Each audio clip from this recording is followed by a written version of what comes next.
Warning, warning, this podcast contains spoilers. Listen at your own risk. Welcome to Medium Shift, the podcast that investigates how stories stack up from medium to medium through the adaptation process. In today's episode, we go through a nasty breakup and come out the other end with our fellow buds, I guess is the best way to call it, with Harley Quinn.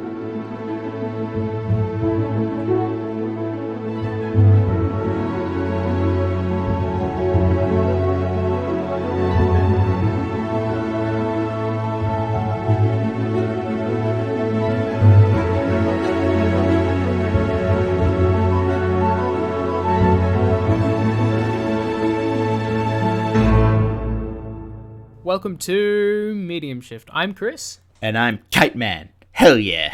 We had to get that one of those in at some point, right? There's going to be a lot more Kite Man comments and talk to come, so stay tuned, because now we are doing Harley Quinn, the television series, an original to the DC Universe streaming service, which ironically is not available in Australia. Deeply frustrating, but we had our means to access the episode. We have friends in high places. Yeah, also known as a VPN. But yes, that too. Technically, a VPN is a friend. I was trying to imply the fact that I know such very established comic writers and stuff. Yeah, sure. Okay. But even then, thinking back, I know Tom Taylor, who is a big force in DC, also has not seen it yet because it hasn't come out in Australia, and got told off by some of the other comic writers and artists. That's vaguely embarrassing, honestly. Did you just want to name drop Tom Taylor? Was that it? Basically, yes. Yeah, okay, sure. All right. Well, we can cut this out. Well, now that we've gotten the name droppings out of the way, Jamila, let's... So we're going to be talking about Season 1 of Harley Quinn. Largely came out in 2019. At the time of this recording, Season 2 is still ongoing, but we're going to refrain from discussing it, not only because Ev hasn't seen it, but also because it has not finished as of yet. So, Harley Quinn, the animated television series, R-rated for you in the US, MA 15+ here. What did you think about Harley Quinn? I absolutely loved it. Oh, great! Mainly for the thing that it focused on. What a lot of these tend to sort of forget is, like, it knows at the forefront it's a comedy show. And so all the humor and all the work is derived from that, which makes the heartfelt moments, although a little scarce, so much more endearing. And they can tailor the Harley Quinn personality so it doesn't come across as edgy or obnoxious or weird fourth wall breaking in the wrong ways. And, like, totally makes it seem like a justifiably good comedic anti-hero. Awesome. I largely agree a lot with that sentiment as well. I think the show is very, very funny. I think it has a great balance of tones in that respect. Truth be told, I don't know if the heartfelt or dramatic moments worked as well for me as they potentially did for you, but obviously we'll get into that.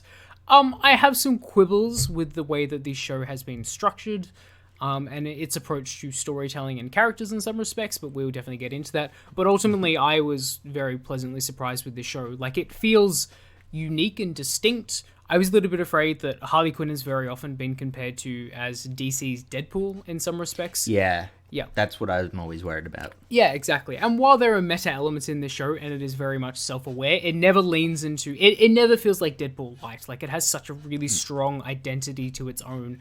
And so many of the characters, which are, like, basically satirical versions of, like, DC icons, like Bane. Bane in this show is amazing. So good. Yep, and so incredibly distinct, which I think is really fantastic. Like, this... It has a really strong identity. I think it knows exactly what it is, as you said.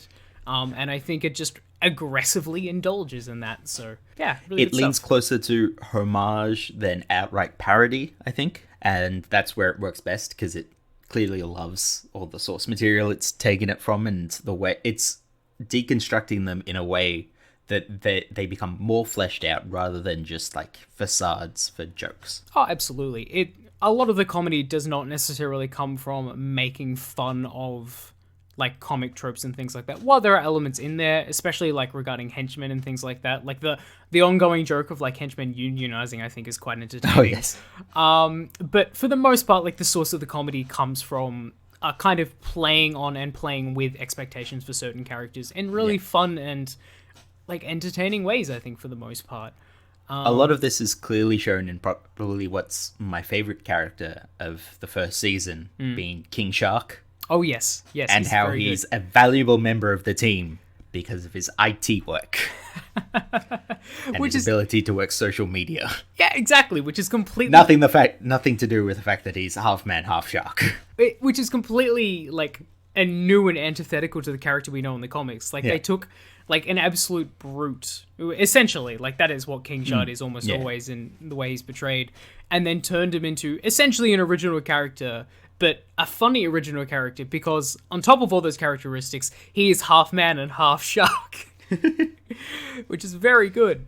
And that trend kind of continues through a lot of these characters, I think. Like, I think a lot of their versions of DC characters, King Shark is a good example, but also I think their version of Clayface is often quite funny as well. If gets a little bit tired, but that will be a thing we get to later down the line. Their version of Kite Man is quite good. Harley Quinn and both Poison Ivy are fantastic.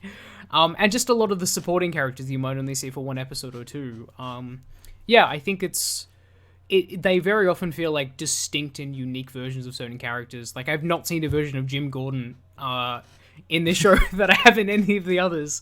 But it's one that feels kind of accurate to the character in like a really ridiculous comedic way. Like the idea that Jim Gordon's just become so fed up with Gotham that he's essentially a raging alcoholic that's just essentially a nihilist, right? Like he's just lost all meaning and feeling in his life after his unending war on crime. And that's just such a funny outcome, and yet something that fits with the versions of the characters that we know. I think it's just really great. The fact in later episodes where he's like desperate to bring out the tanks. Oh, yeah. Even though Batman keeps telling him he doesn't need to. Yeah. Come on. Exactly. He wants the tanks. And then that little relationship he has with Clayface's disembodied hand as well.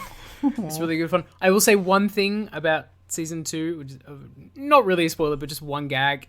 When he takes off his shirt in a later episode, you realize that he has a tattoo of that hand on his shoulder that says never forget, which is just delightful.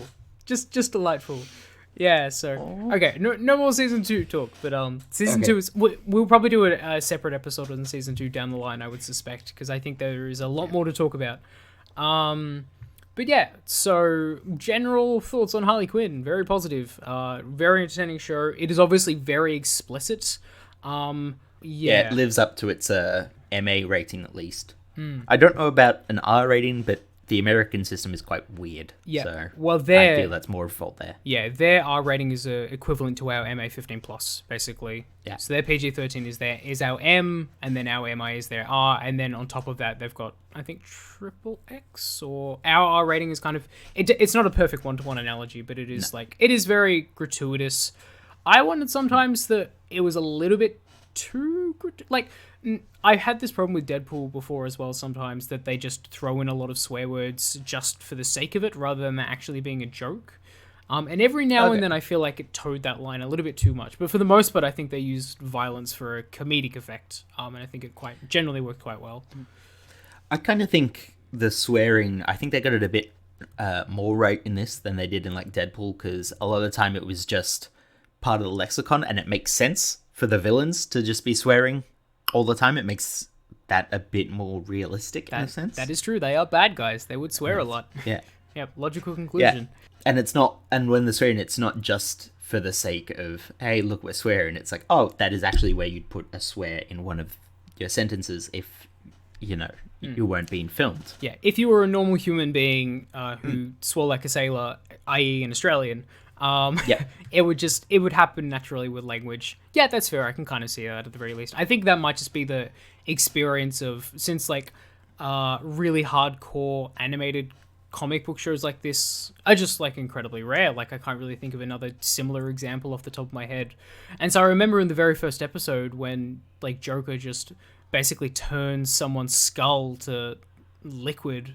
And I'm like, oh my god, it really kind of hits you, because it feels, especially for me growing up with so many of these animated cartoons like Justice League Unlimited, Batman the Animated Series, Batman Brave and the Bold, things like that, the violence is shocking when you're so used to those. And I think that is quite clever and entertaining, and I think the show uses that way, which I think is pretty cool. So Yeah, it certainly, you feel there's more weight to a lot of the decisions that the characters are making and to the actual, like, threats and conflict that they're facing, because you're literally watching all these people just straight die constantly that you don't always get in superheroes. Even like mainline cinemas, it's sort of all sort of hidden in destruction. Whereas this is, oh, that tree has straight up bitten someone in half. Yep. Does not hide the human casualties. No. If anything, it relishes in them, which is, oh boy, that's something else.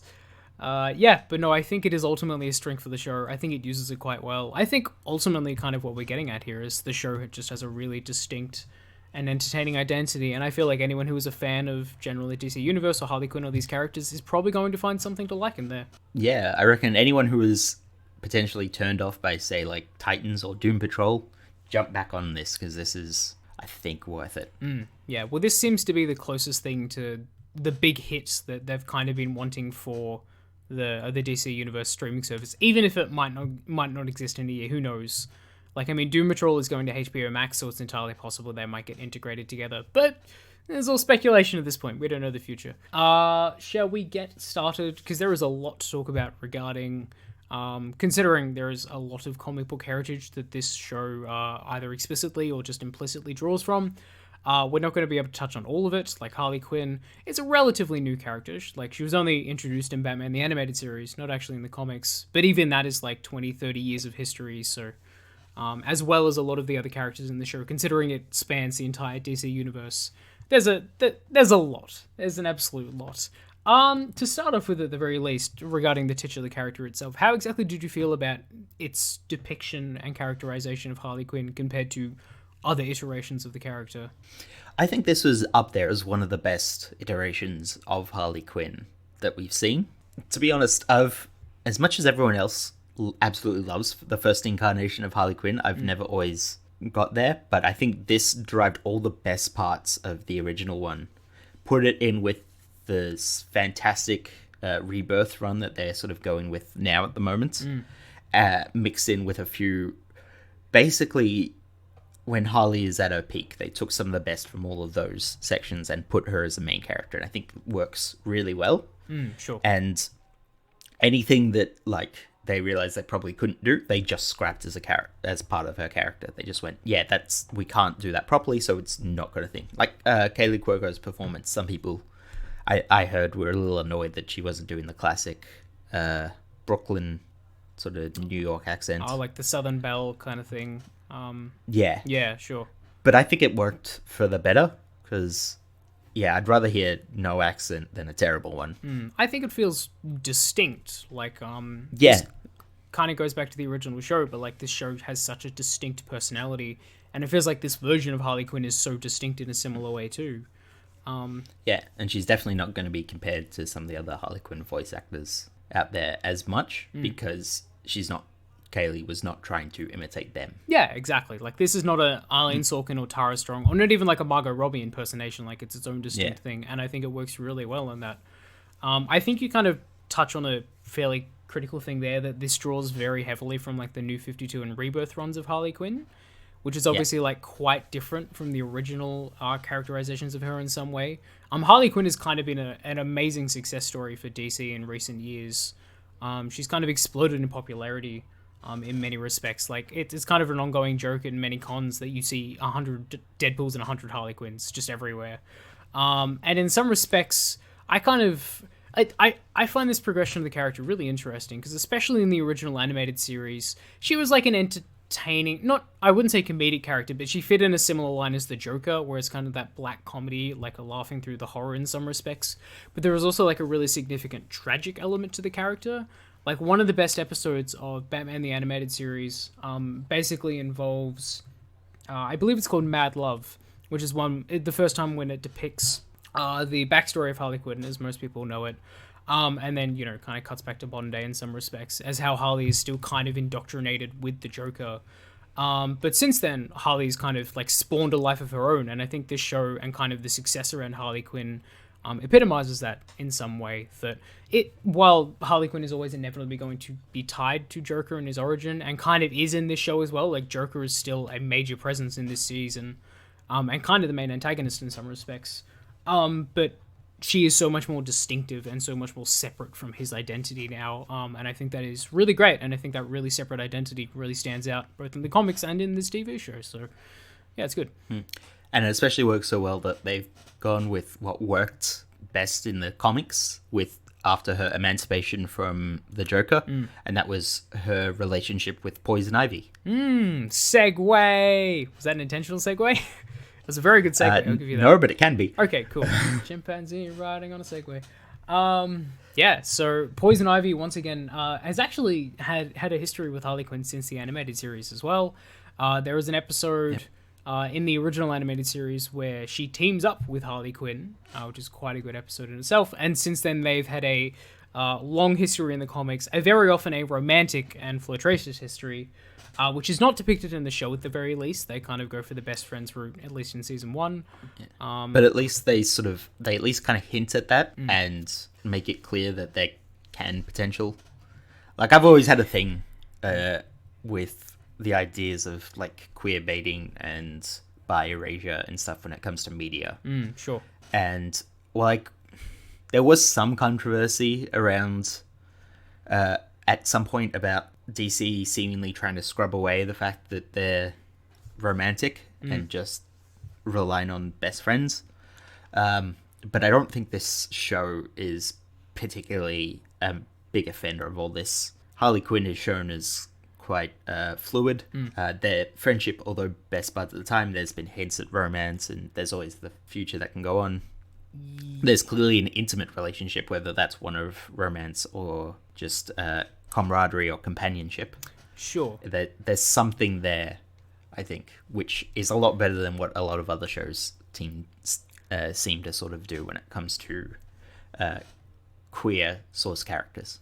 Absolutely. I think I think if we were going to do another episode of this in season 2, this is probably a better conversation to have there, because I don't want to say anything at the very least, because yeah, okay, you're looking at me real funny. But we are only seeing the first piece of at least what they are setting up in season 1, as you kind of hint at. But ultimately, I think their relationship, even though it takes a little while to develop, is very reminiscent of the comics in some respects, and actually quite interesting. But we'll get to that once season 2 is officially wrapped up. So, but yes, no, absolutely. And honestly, oh, sorry, what were you going to say? I was just going to say, I do also trust DC TV quite a bit when it comes to queer characters. Not so much the movies, but the TV shows have actually got those pretty right when it comes to LGBTQIA plus characters, especially looking at something like DC's Legends of Tomorrow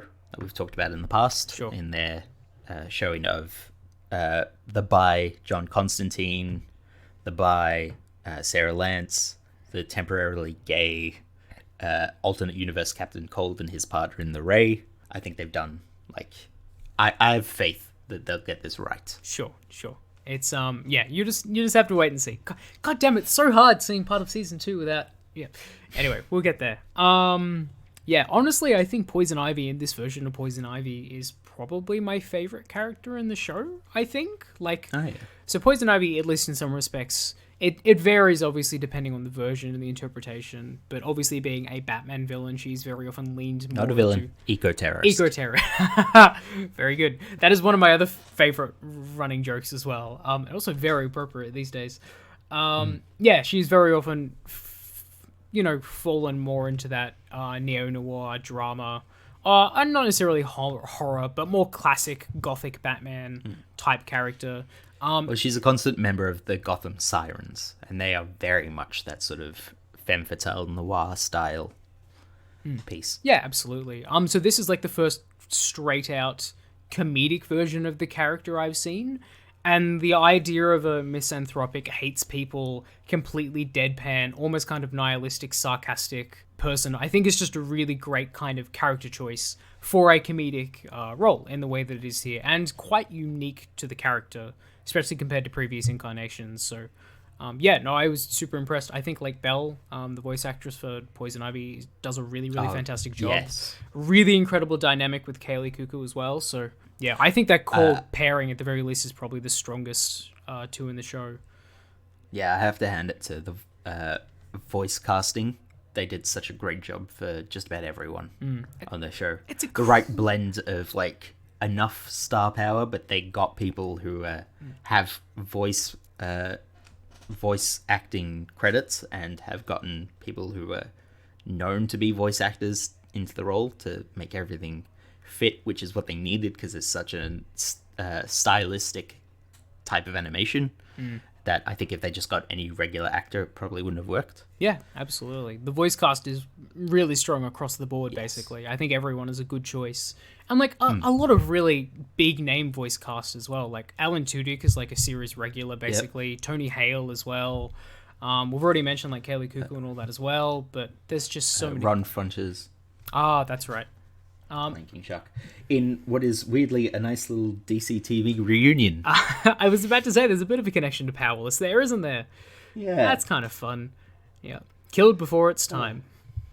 Why does everything I love die? Die. And another little great connection, which we probably would have come to eventually, but the fact that they got Diedrich Bader to play Batman. Yes!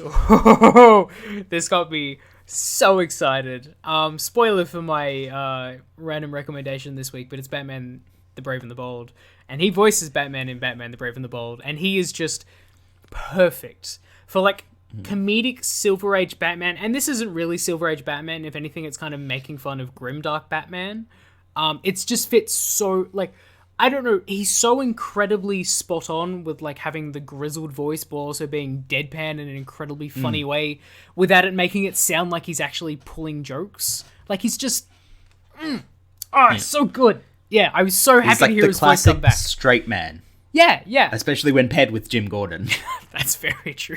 I just see you as a friend, Jim. And it just works so well. Yeah, it's great. Yeah, no, that makes me super, super happy.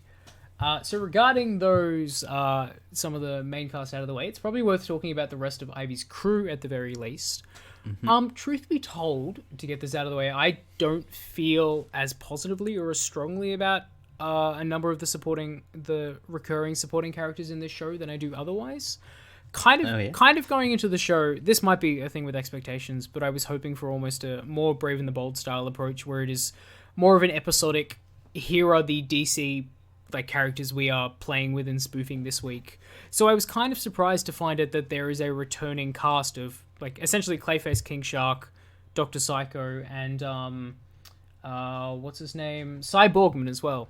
That's right. Yes. I don't know. I wasn't necessarily sure how I felt about having such a big recurring supporting cast, especially since I kind of felt, even though I loved, like, say, the version of Clayface, which they have for this, which is just pure actor. Like, they get the one aspect of Clayface, for people who don't know, he was essentially a failed actor who goes mad and gets real frustrated when one of his, like, famous roles is recast. He turns into a giant clay monster. It's a whole thing. As everything in Batman movies. But they just get the one aspect of the character actor and then just accentuate it to 200%. And I thought that would... He becomes the hammiest, most method actor in the whole thing. Yeah, even if it's like little roles like Mailman, he's suddenly the son. Exactly. Of the bad guy. And I just like, for the first couple of episodes, I always loved when they were introduced. But after like 4 or 5 episodes, like, they felt a little bit one note. I don't know. Maybe that's just me at the very least, but I wasn't as pleased, at least, with the idea of having a recurring cast in that respect. Because I think the 2 lead characters are strong enough, the rest of them feel to only have a couple of characteristics to them and not enough to kind of carry an ongoing role in the way that they do. But that might just be me. I don't know. I kind of half agree with you. I do like the fact that they do have this recurring cast. I think they should have probably just kept it a bit smaller so they could actually focus on it. Because, like, I love the storyline that Dr. Psycho has in the fact that he's a bad guy, but he then gets dubbed a woman hater. Yep. Because he is. Because he is. Yeah. And that's literally his origin. We'll get to that once we get to Origins, but yes. Yep. Yes, but the fact that he's trying to basically rehabilitate his image rather than himself. Yep. And in turn somehow actually rehabilitates himself a little bit anyway, just by the fact that he's working with Harley Quinn. I loved that. I do love everything Clayface does, and King Shark. I thought he's my favorite character of this whole season, so of course I'm going to like him. Sure. But I reckon outside of those three as extras, I didn't think, although Frank was great and did a great job by JB Smooth as a voice, and while I did like Jason Alexander as Cy Borgman, I don't think they should have got as much screen time as they ended up getting. Yeah, I kind of feel like they took away from getting opportunities to see like this TV show's version of, like, say, I don't know, the League of Assassins or something like that. Like, kind of more out there DC properties, and the way that they can kind of turn them into comedic characters as opposed to where they are traditionally. Kind of what they did with Bane. Like, I'm happy that Bane gets so much screen time, because I think that version of the character is, like, legitimately amazing and so incredibly funny. But I wanted more, like, off characters like that, as opposed to just focusing on a handful of them, so... yeah, I can see where you're coming from. Especially when they started doing that with, like, Justice League heroes. Like, they brought in Robin, and then they brought in Superman briefly, and then brought in Aquaman. But then the Justice League came back just so they could be put away and stuff. And that, I feel, was a bit tiresome. Yeah. Like, I think I'm okay with this show being serialized. I think a lot of the serialized aspects in this are generally quite good, even if they aren't always the focus. But that, I don't know. I didn't know if that was necessarily the best approach for comedy at the very least. I mean, that kind of goes back to the thing where I wasn't as emotionally invested in when it did go dramatic. Yeah, so... But either way, we can talk about the rest of the people in that recurring cast, and at the very least, we've already kind of touched on Clayface. Once again, kind of the only thing he has in common with his original character is the fact that he is an actor!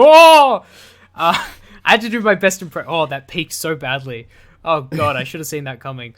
Yeah, that's basically the only thing he has in common. Not really else much to talk about there. Same with King Shark as well. It's kind of like taking the vague premise of the character and then turning it into a comedic character. Dr. Psycho was actually the most accurate of the three of them at the very least, which I think is kind of interesting. Like, he was created by the same guy who created Wonder Woman. Like, he's been around in comics since 1943, kind of as a recurring Wonder Woman villain. Let me see. Yeah, he was created by the same person and was designed to represent the folly and abnormal emotions of misogyny. He is literally like a representative of woman-hating. Woman-hating, There is a quote in the wiki that says, "At that moment and forever afterwards, Dr. Psycho developed and cultivated a lifetime hatred of all women." Like, it's really blatant. Yep. And hits close to home nowadays. Yeah. So Look, truth be told, when Dr. Psycho became a recurring character, I was kind of surprised. Like, I'm like, really? Him? Why do we need, like, a misogynistic troll, essentially, as, like, one of the main characters on this show? I thought that was a weird choice in some respects. And while as you kind of said before, I don't mind a lot of the things that they did with him, he just would have been very, very far down the list for at least people I would have been interested to see a lot of on the show originally, so... Yeah. I see where you're coming from, definitely. I think it kind of works as, like, a relic spoofing, like, the golden age of comic book villains in that respect, but it never really feels like that. It kind of... He in some respects, he does feel like a relic from a previous time, but it doesn't feel like a self-aware comic thing. It's literally just, oh, misogynists are still around. Which is just kind of a shitty thing that I don't want to be reminded about in the middle of my comedy show, so... I don't know. The only other thing I could... I think that's where... Sorry. Yeah, no, you go. I think that's where we sort of differ, is the fact that, I saw him as this sort of relic, but I wanted to see more of him because I saw him in his story being rehabilitated, and I thought them cutting to some of the other characters was taking away time from him, where he's actually starting to learn what it's like to be sort of equal with women, finally. Sure. Like that whole little thing where him and Cyborg Man go to see Cy's sister, who's a giant tentacle monster. Of course. And Dr. Psycho is, like, basically a Ghost, being Whoopi Goldberg's character in Ghost as the sort of conduit. Yeah, speaking through him. Yeah.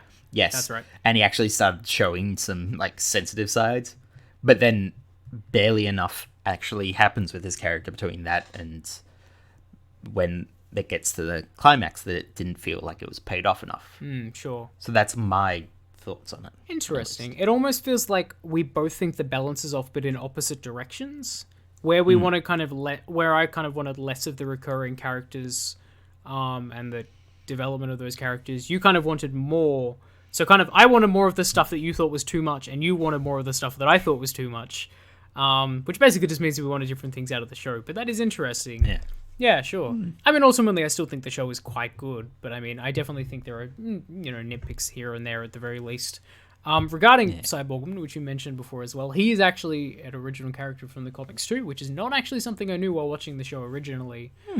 He came from Harley Quinn New 52 comics, I think was released or introduced in March 2014, according to my notes.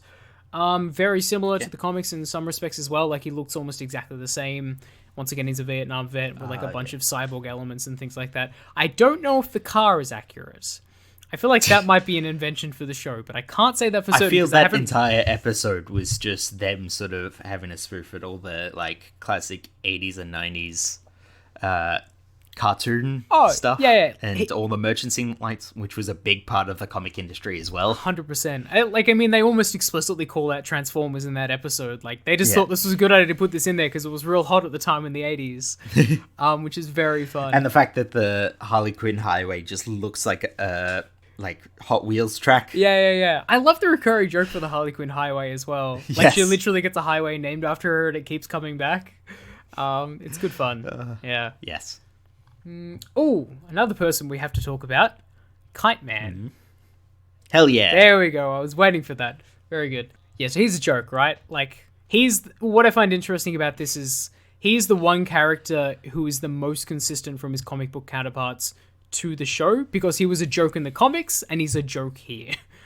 If anything, actually, he's taken more seriously in this show than he is in the comics, which is kind of funny. Depends on which sort of comics you're looking at. True. He's actually given a very tragic backstory in The War of Jokes and Riddles. Yeah. I was just about to say that same one. Yeah, which is kind of funny. Yeah. But I mean, for the most part, a lot of the other heroes and villains literally see him as a joke figure, even if he does have a tragic backstory. Yeah. It's very representative of his literal publishing history, and the fact that he started as a joke. People weirdly took him on after just some catchphrases and stuff. Hell yeah. And as soon as someone took interest in real life comic book readers in this show, Poison Ivy, he started actually fleshing out. Despite the fact that people did not want to sing with him, he weirdly got fleshed out and became a bit more heart, but still then went back to everyone going back to him being a joke again, especially by the end of the season. Yeah, sure. I think he's still given some dramatic stuff to do, especially in the last couple of episodes regarding Poison Ivy's death, which literally lasts like 20 minutes, because of course it does, because this is comics. I was weirdly invested in their relationship. Yeah. I'm like, hell yeah, you go. You were really going to... I'm really looking forward to finding out your opinion on season 2. Oh boy, there's a lot of interesting stuff there. It's very exciting. Okay. Yeah, but no, I thought that was kind of... I don't know. I don't know how I feel about the pairing between him and Poison Ivy. I think it is an interesting narrative thread in the show. I think it starts to pay off in season 2 in some interesting ways, but once again, I can't talk about it here. So, but yeah, no, I ultimately think he was a good addition, because he was also like a logical addition. Like, see, goddamn, I want to talk about season 2 so much, but like. Stop. Guess who his arch nemesis is? They introduce his arch nemesis in season 2. It's a Glider Man or something? Condiment King. Oh, brilliant. It's so perfect, isn't it? Yeah. It makes me so happy. So this is kind of the thing. Like, it's difficult because there's a lot of things they set up in season 1. Because originally it was ordered, it had 26 episodes ordered, and they ended up breaking it up into 2 seasons, basically. So we got season 1 of 13 episodes and season 2 of 13 episodes. Which is why there's so much of a through line, because there's so much in season 1 that starts getting paid off in season 2, basically. And that is one of them. But yeah, no, I think he is a logical addition, but he is also a fun addition. And I think the fact that they take Kite Man seriously as a dramatic character is just a clever joke in itself. So yeah, it's good. I just love the fact that he has a roommate That too. Yeah. That's the normal stuff. The kind of stuff of like superheroes that they don't show, like that, the unionizing of the goons, like the supervillains having a reputation that they need to maintain. Like the fact that Poison Ivy doesn't want to be seen with them in public is just great on so many levels. The bureaucracy of the Legion of Doom. Yeah, exactly. We don't validate. Oh, so evil. I don't know why Lex keeps calling him that. My name's Steve. It's great. And then Bane hires out all the goons as well because he's gonna go. And Lex was the one who paid the guy at Starbucks to keep getting Bane. Wasn't that Joker that? Joker was. Oh no, Joker. Sorry. Yeah, my mistake. Still great though. Yes. Yep. Just a lot of those. Man, there's some really funny stuff in this show. And like we keep mentioning Bane, but I feel like I could just quote Bane constantly throughout this entire episode. Like it's so. I want to talk about Bane a little bit at the very least because it draws from the original comics version, but also it feels like a spoof of The Dark Knight Rises. So like he sounds like Tom Hardy's Bane basically, but he looks and performs some ways like the comic book version Bane, except an idiot. If anything, it kind of makes fun of the bad versions of Bane, because Bane is supposed to be like a really clever, like ingenious character. But in this, he's just considered like a moronic brute by everyone, even though he's actually quite bright. Once again, there's a couple of... I totally feel that. Yeah, once again, there's a couple of very, very funny and clever things they do with Bane in Season 2 that I really, really want to talk about. God damn it. We're going to have to do a second episode. Bane as a character is so great. Especially, I know you've said no talking about Season 2. I haven't seen Season 2 yet, but I'm really hoping his relationship with Harley starts expanding his office friends, like work colleague stuff. Yeah, just like water cooler chat, basically. Yeah, because those scenes I thought were really good. The idea of just Legion of Doom as like basically just a bunch of office workers is just funny in its own right. So yeah, it's great. But it's just so many of the lines Bane has. See, this is the thing, like so many of the recurring characters, even if you only see them for an episode or two, are quite funny. Like they get Jim Rash to voice the Riddler, which is great. Yes. He's really good in that first episode. And then like Bane is like a really big one during the Bar Mitzvah. Like, this is an important day for young Joshua. Let's be taken seriously. I love the idea as well. The flashback in that episode when Bane's sitting at the bar and he's like, "Oh yeah, no, Bane got the idea to blow up Gotham Stadium from the trivia game." He's like, "Incorrect. It's Gotham Stadium." And he's like, "Oh, blow up Gotham Stadium." I was just quoting that for like weeks afterwards after I saw that episode. I'll just go up to friends like, "Oh, blow up Gotham Stadium." Yeah, it's great. That was like also just the fact that it was a direct reference to The Dark Knight Rises. Yeah, once again, that's both with the blowing up and the fact that it was like the question had to do with I think the Steelers, which is what they used in The Dark Knight. That's right. Rises, their stadium. Yep. So they pay attention to what they're parodying. Oh, absolutely. Like with a lot of detail. Once again, which is what makes that parody work so much because there is this depth behind it.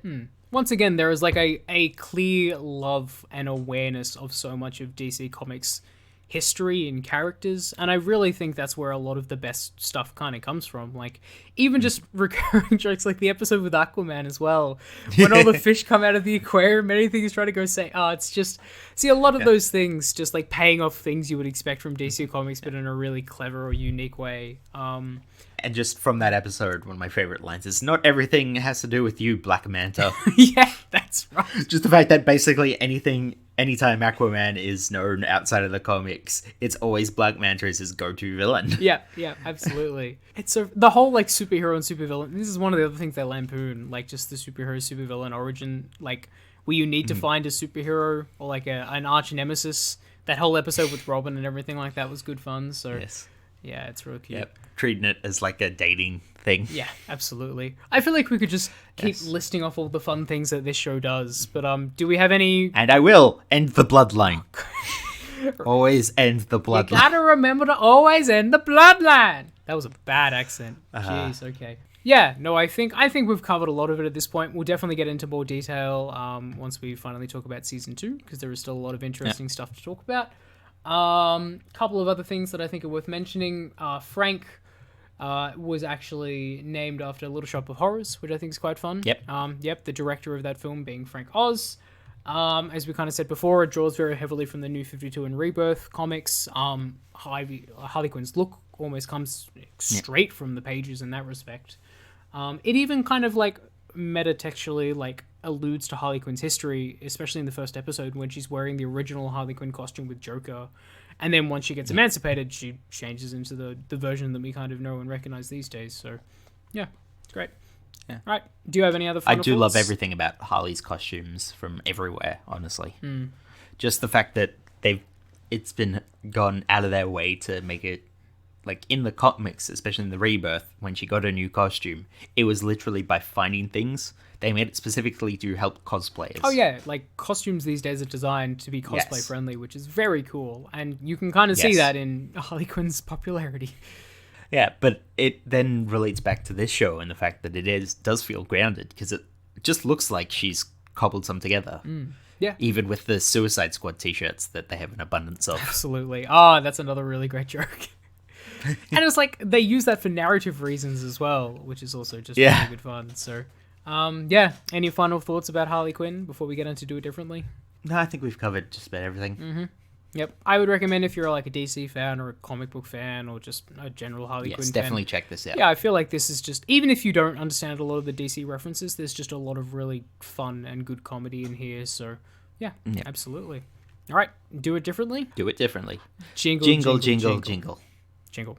All right. Do you want to go first or shall I? Sure.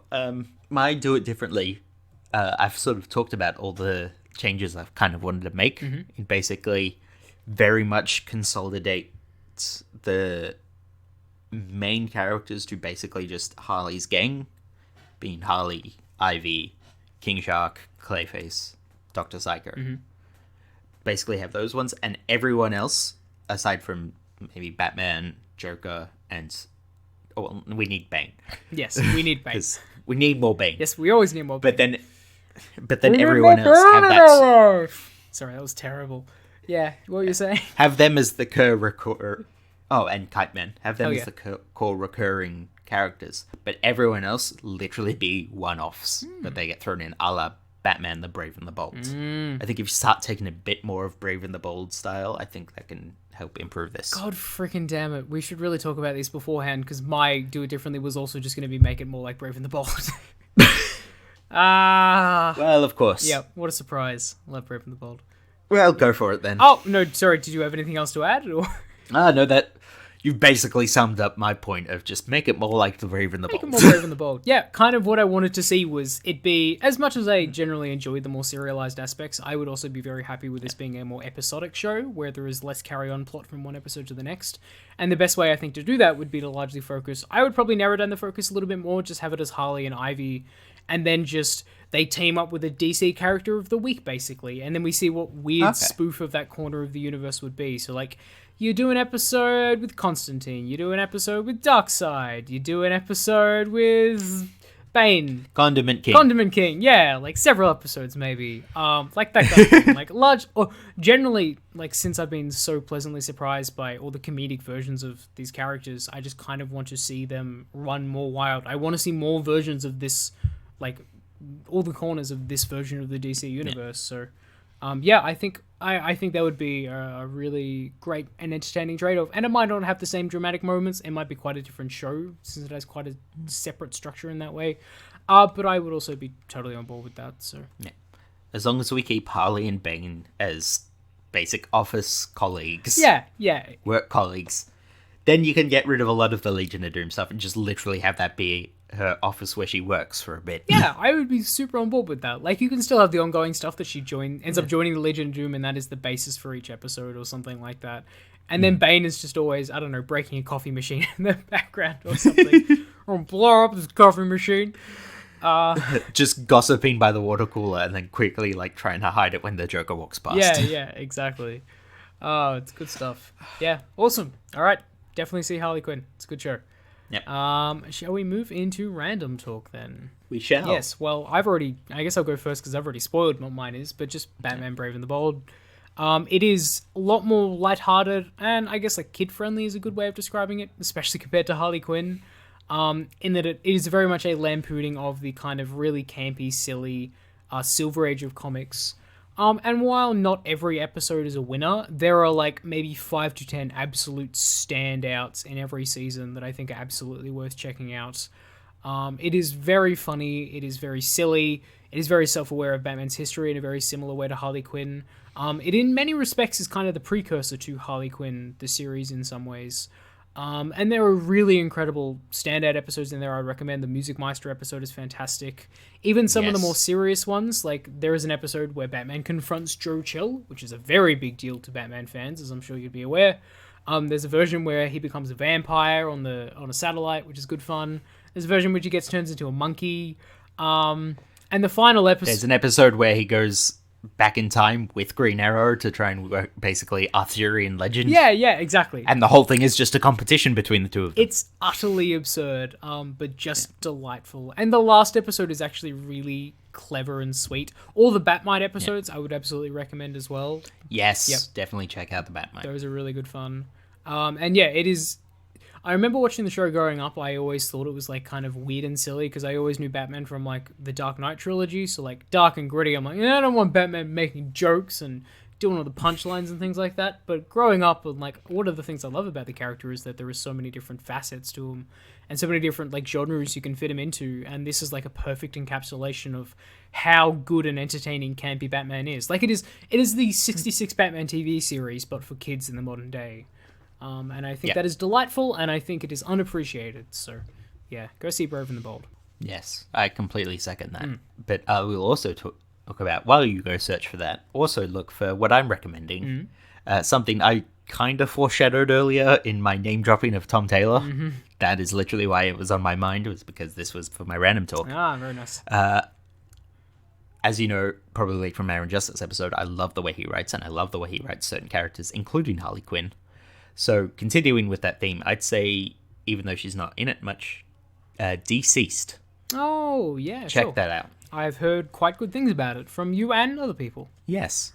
It is a great little, basically, alternate universe, Elseworld tale. It was meant to just be, like, this one-off six-book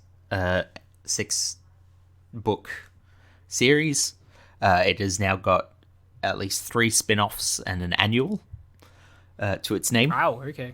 Popular. Yes. And it is really great. It's basically what would happen if the DC universe got hit with a massive zombie apocalypse.